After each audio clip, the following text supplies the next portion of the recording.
Welcome to London.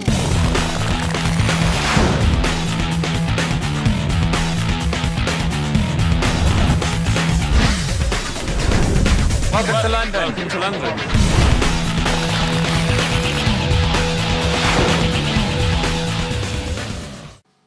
Hi everyone, I'm Maxi, and she's Anna. We are now in London. Hi Anna, how are you? Hi everyone, I'm great. I love to be here. This is a beautiful city full of history and wonderful views. Do you know that London has one of the mildest climates in the UK, but the weather can be unpredictable. Londoners get used to carrying both an umbrella and sunglasses to be prepared for all eventualities. Yeah, here the rainy days are very usual. It fairly consists throughout the year, with between 11 and 15 rainy days every month. Overall, rainfall is higher in November and August. On Wednesday, you can visit one of the London top museums and the art galleries like Art and Design British Museum or the Tate Modern Art Gallery. Oh yeah, the city offers a huge number of attractions and a lot of history. One of its famous stories is the Great Fire of London. The Great Fire of London was a major conflagration that swept through the central parts of the English city of London from Sunday 2nd September to Wednesday 5th September of 1666. The Great Fire started at the bakery of Thomas Fariner on Pond Lane, shortly after midnight on Sunday 2nd September, and spread rapidly west across the city of London. It consumed 13,200 houses, 87 parish churches, St. Paul's Cathedral, and most of the buildings of the city authority. It is estimated to have destroyed the homes of 70,000 of the city's 80,000 inhabitants. It's really amazing how they rebuilt the city from the ashes. Actually, the Big Ben that is behind us was not part of the original building, only coming to the construction during the rebuild after the Great Fire. Standing at 320 feet, the clock tower was also built in the Revival Gothic style and soars gloriously into the sky, acting as an emblem of parliamentary democracy. As whilst on New Year's Eve the fireworks become more and more elaborate every year and try to steal the show, but the Big Ben still takes center stage as the clock strikes 12 and recognized worldwide for bringing in the New Year's to the UK. This is one of my favorite places of London. Let's make a picture. Well, here we have another classic view of London, the red telephone boxes. Yeah, this kind of telephone boxes became a real icon of London and the English culture. It was designed by Sir Gilbert Scott and it's a familiar sight of the street of the United Kingdom since 1800.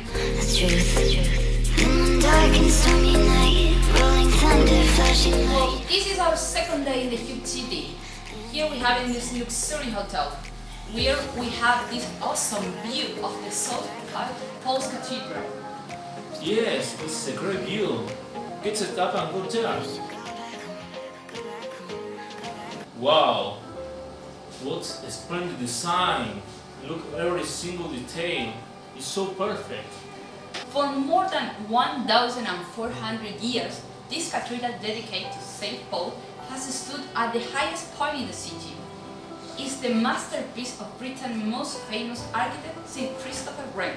It was built between 1675 and 1710. It's at least the fourth version of the church to have stood in this site. Now we are visiting the famous Tower of London.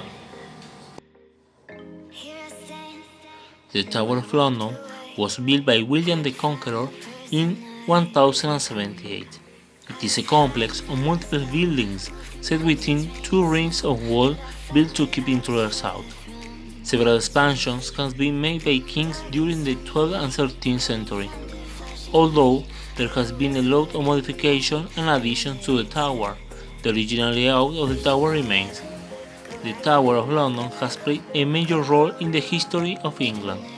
It has been a treasury a public records office, an armory, the royal Mint's home, and the home of the country's crown jewels.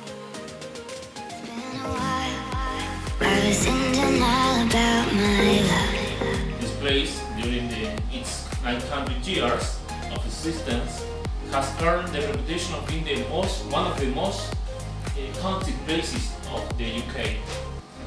The people who were sent to prison in the Tower of London are famous people who play an important part of the history of England. For example, the Chancellor Thomas Becket. He was the governor of the Tower and was murdered for order of Henry II in 1120. If you want to know the Tower of London, you probably spend all the day there. So we recommend to the people who want to visit getting there as early as possible. Okay, that's all for today. Now we are going to make a walk around the tower. See you soon. Bye. Bye!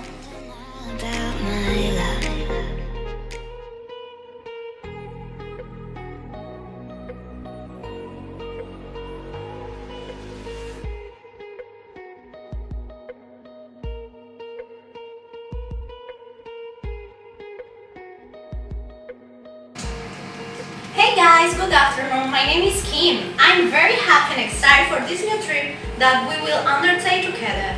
In today's opportunity, we are traveling with Courtney to Cairo, the capital of Egypt.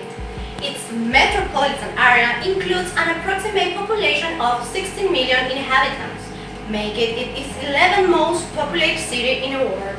It is also the most populated metropolitan area in the entire African continent. Cairo is located on the banks of the Nile River, south the delta. This city resides more than 9 million tourists. Several of the main attractions are located in so-called History Center, a UNESCO World Heritage Site.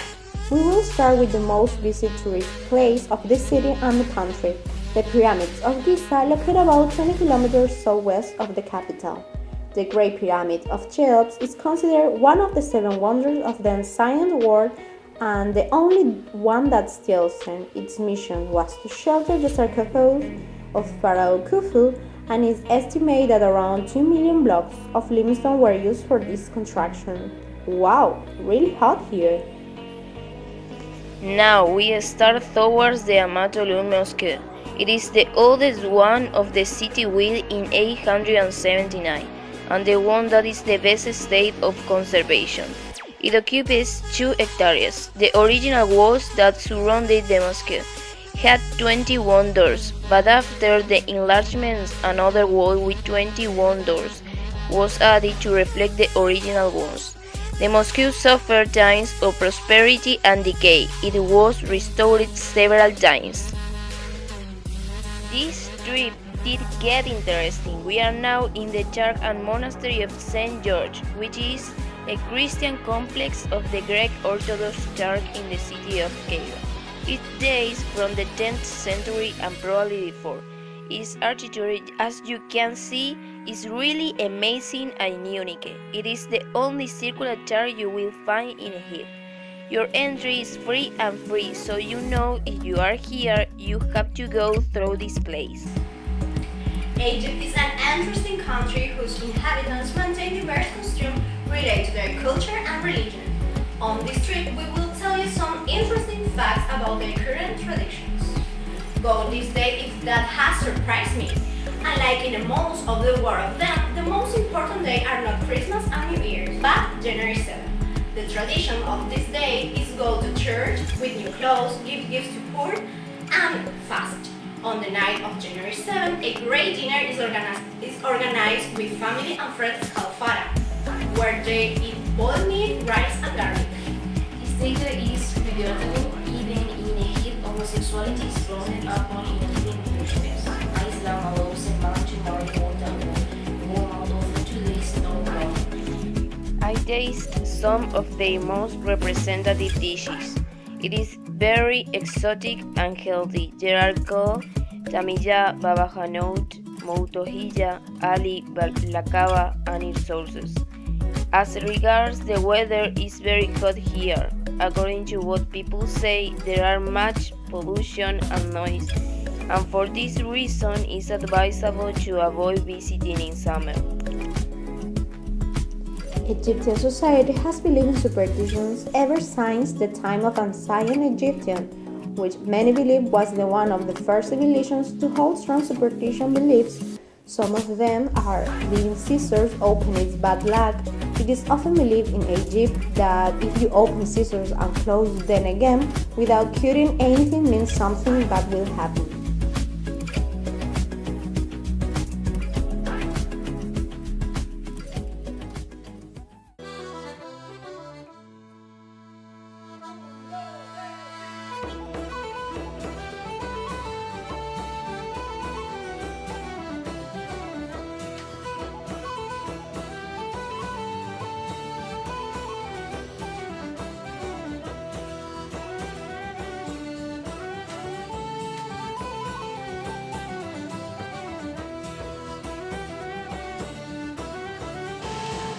Hello, I am Andrea. Hello, I'm George, and here we are for guide you if you are thinking about visit Ireland. If you don't know what to visit, what to see, and what to do, good. Keep calm because you are in the right place.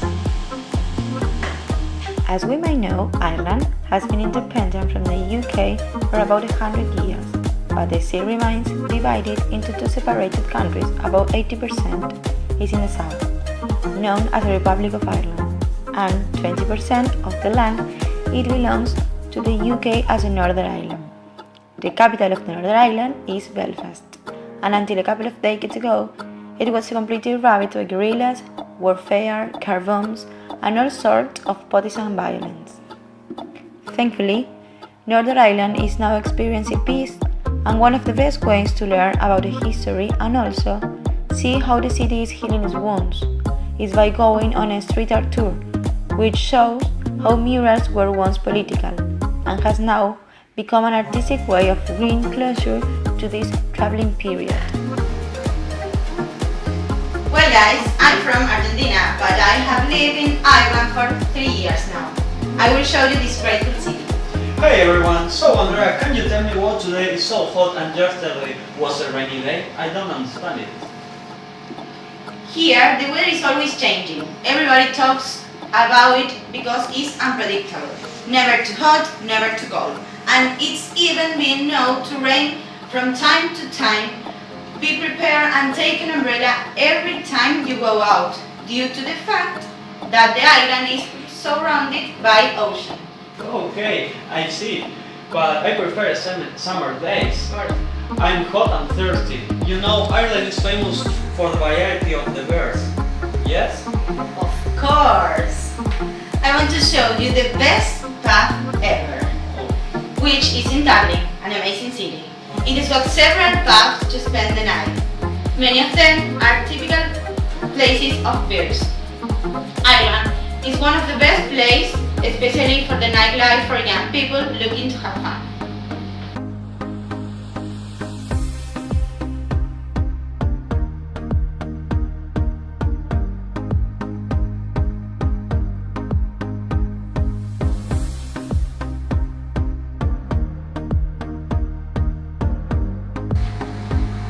It's a fabulous idea. I will recommend everybody who is interested in visiting. This pub is the most famous in St. Patrick's Day. It's very crowded by the young people. It's the cheapest pub in the city. It has 50 different kind of beers. I see. Fresh. Another important thing that I have to show you is that in this pub is the stadium of many creatures. One of the most popular is the leprechauns. According to the story, the Danes invaded Ireland and left gold scattered all over Ireland. The leprechauns found it and have guarded it ever since. They all say though that whoever catch one is a very lucky person. Catching them is difficult, but holding on them is even tricky. Leprechauns are a large piece of Irish folklore.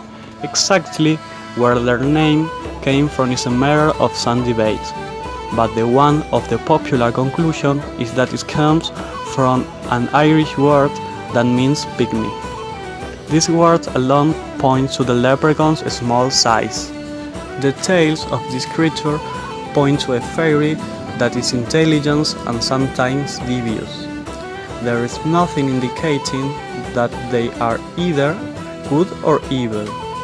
In current times, they are seen as a small old men dressed in green with a jaunty hat perched on their heads.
I will show you this grateful city. Hi everyone, so Andrea, can you tell me why today is very cold and yesterday was a rainy day? Espera. Yesterday, le ganó.